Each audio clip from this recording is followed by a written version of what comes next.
1 cup চিনি নিলাম, আধা কাপ জল দিলাম। আরে ফ্রেন্ড, আজকে বানাচ্ছি মাসুর পাক। চলো, চাটনিটা ফুটে গেছে। 1 কাপ নিচ্ছি বেসন, বেসনটা ভালো করে চেলে নিচ্ছি।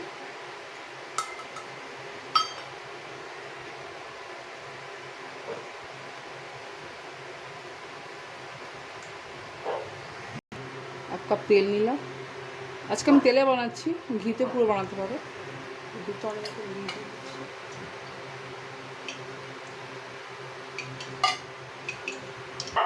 ইলাইচি দিলাম,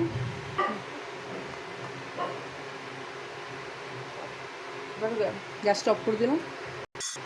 বেসনটা দিয়ে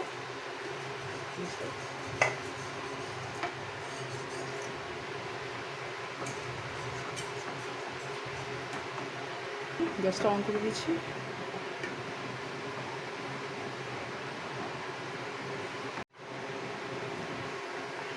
সমানে নাড়তে হবে।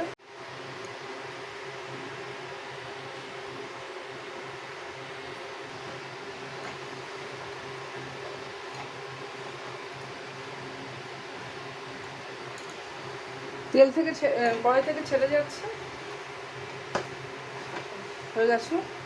আমি তো ঘি ব্রাশ করে নিই, 15 মিনিটে সেট হয়ে যাবে।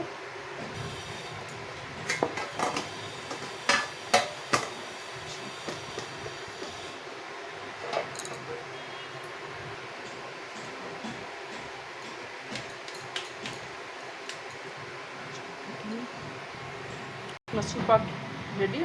খুব গরম আছে, যখন কাটতে পারছিলাম না, দেখো।